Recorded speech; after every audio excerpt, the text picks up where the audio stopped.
ఆ సినిమా తర్వాత చాలామంది కెరియర్స్ చాలా పీక్స్కి వెళ్ళిపోయినాయి. ఇప్పుడు మీకైతే అవును సార్.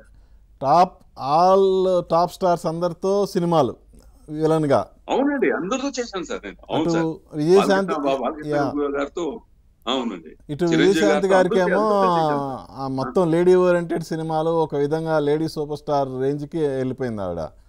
అలాగే ఈ అవునండి. సినిమాలో ఇన్స్పెక్టర్ క్యారెక్టర్ చేసిన రాజశేఖర్ ఆ తర్వాత ఒక పెద్ద రేంజ్ హీరో అయిపోయాడు. అవునండి, ఆయన మంచి ఆర్టిస్ట్ అండి. అవును, అవును సార్. ఇంకోటి కోట శ్రీనివాసరావు గారు, ఆయన కోటా శ్రీనివాస్ ఆయన గారు కూడా అసలు ఆయన క్యారెక్టర్ కూడా అన్బిలీవబుల్ అండి అద్భుతమైన ఆయన. పేరు వచ్చింది. ఆయన ఆ తర్వాత తెలుగు సినిమాని ఏలాడు ఆయన. అవునండి సో చాలామందికి అద్భుతమైన బ్రేక్ అసలు ఈ సినిమా. సరే, చిన్న చిన్న క్యారెక్టర్ చేసిన వాళ్ళు కూడా మంచి పేరు వచ్చింది సార్ దాంట్లో. అవునవును. అందరికి అంటే ఒక ఓషన్ లాగా సినిమా అంత ఒక 50 years రికార్డ్ బ్రేక్ చేసింది సార్ అప్పుడు ప్రతిఘటన. అవును. ఇప్పుడు కూడా నేను రామోజీ RFCకి పోతే, రామోజీరావు గారు స్టూడియో పోతే at least 3 minutes I go meet Ramoji Rao గారు అండి. ఓకే. 3 minutes అంటే ఆయన అప్పుడు ఉండేప్పుడు అవును. 3 minutes 5 minutes పిలిచేవారండి. ఇప్పుడు ఆయన మన మధ్య లేరు, ఈవెన్ కోటా గారు మన మధ్య లేరు.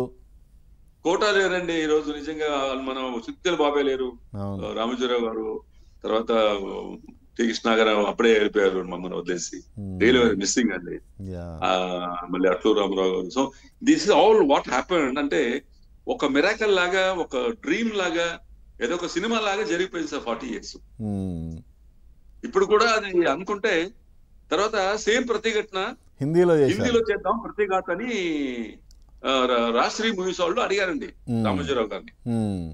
అక్కడ ఆయన 2 కండిషన్స్ పెట్టారండి. ఓకే. ఒకటి చరణ్ రాజ్ గారు ఉండాలి ఆ క్యారెక్టర్ కి, తర్వాత టి కృష్ణ గారు డైరెక్టర్, తర్వాత శాంతి గారు ఉండాలని చెప్పారండి. ఓకే. చెప్తే టి కృష్ణ గారు అప్పుడు హెల్త్ చాలా చాలా బాగా అమెరికా వెళ్ళిపోయారు సార్ ట్రీట్మెంట్ గాని. అవునా.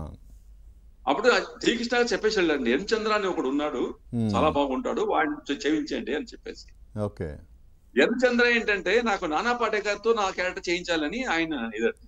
ఓకే. ఓకే. అప్పుడు రాసిన మూవీస్ నన్ను పిలిచి, అప్పుడు నేను సేమ్ టైంలో ఆఫ్రికా షీలా అని ఒక సినిమా హీరో చేస్తున్నాను సార్ హిందీలో. ఓకే. తెలుగు సారీ హిందీ కన్నడ తమిళ వర్షన్ లో సురేష్ అండి, మన సురేష్ గారు. ఓకే. అప్పుడు ఆ సినిమా అది చేసామండి, అప్పుడు చేస్తున్నాం సార్. అప్పుడు ప్రతిఘాత్ సినిమా చేయాలి మనం అంటే, చరణ్ రాజు గారికి హిందీ వస్తుందో లేదో తెలియదు అంటే, లేదండి ఆయన మరాఠీ, ఆయన బాగా హిందీ మాట్లాడతారు. రామోజీరావు గారు, అట్లూరు రామారావు గారు, అందరూ మన టి కృష్ణ గారు చెప్పారండి. ఓకే. చెప్తే ఓకే అని. తర్వాత శాంతి గారు ఏమో మిస్ అయ్యా తెలియదు, ఎలా తెలియదండి నాకు.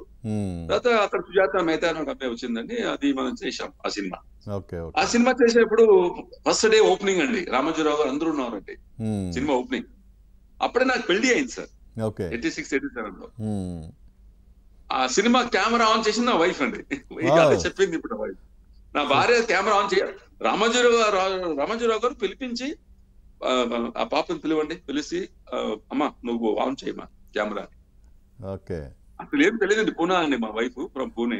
సో మీకు బాగా మెమరబుల్ చాలా ఉన్నాయి ఎట్లయితే ఈ సినిమా. చాలా ఉన్నాయి సార్.